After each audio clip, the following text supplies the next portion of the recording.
Did you know that if you're on a product team, your customer support team, and any other customer facing team you have has lots of valuable insights that you can use in directing and guiding your product decisions and your research decisions?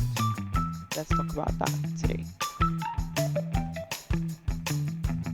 But before I go into that, I want to say two more things about customer support and the user experience. For your customer support team to be very valuable in helping you create a good experience in every touch point, they need to be empowered. You need to empower your team to be able to make decisions like, I'm going to give a discount to this customer, or I'm going to go the extra mile to do this thing, and not have this fear of being penalized for doing those things. So if you don't empower them to be able to make those kinds of decisions, they can't go the extra mile to provide better service to the customers. So let's go back to making decisions based on customer feedback from customer support.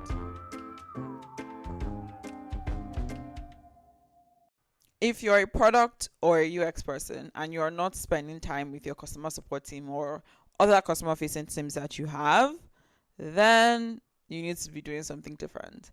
And this is because customer support is the feedback that they get is unprompted.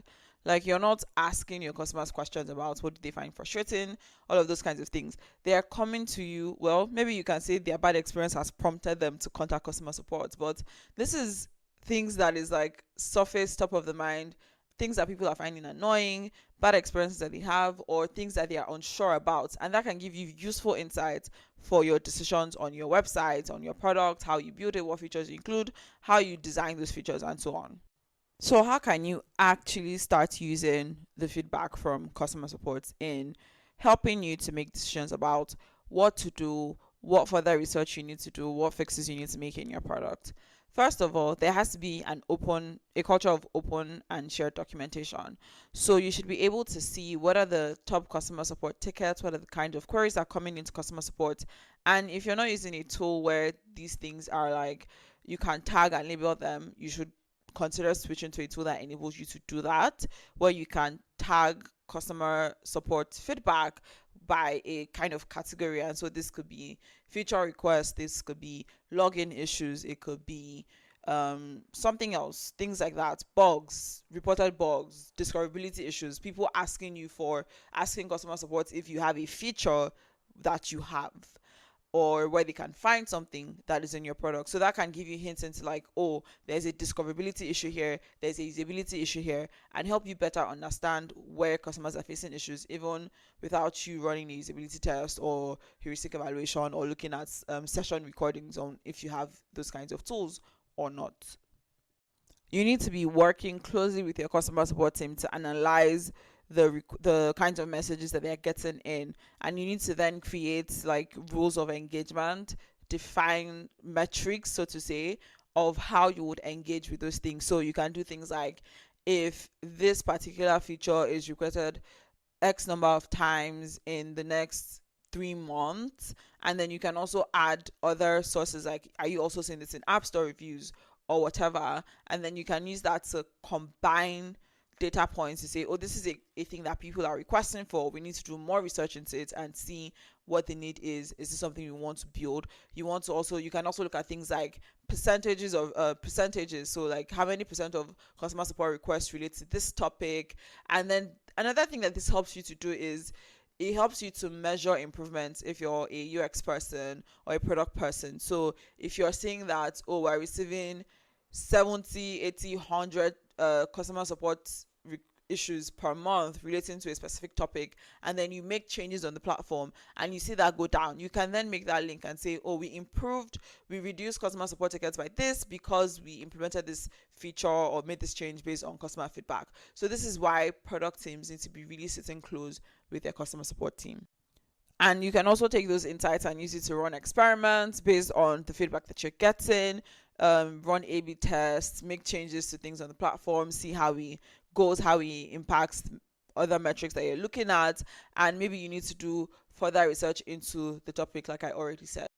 And of course, it doesn't mean that you have to do every single thing that you're hearing from customers through customer support feedback. You have to prioritize. You have to think about, how does this relate to our business goals, so our path? Does it improve a metric that is important to the product? And what is the effort? What is the impact that, compared to the impact that it could bring? And do all of those assessments based on what your team already does. And there are many ways you can do prioritization. There are many prioritization tools and matrices available for you to think about, to help you think through how you do that.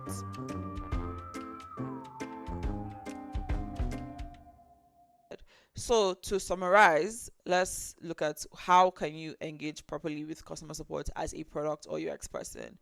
One, first, you need to actually be speaking with your customer support team. You need to see what the exact queries that you're getting, what people are saying when they contact customer support. You need to be able to properly categorize that feedback. Is it usability issues? Is it discoverability issues? Is it feature requests? Is it bugs? Is it understandability issues? Like, you need to have a system for tagging those customer support issues, so that way it's easier for you to track, measure, and see how you're impacting it. And then you need to prioritize and create definitions and metrics and rules of how you will engage with that feedback. So if you get X number of requests, what decision are you going to make?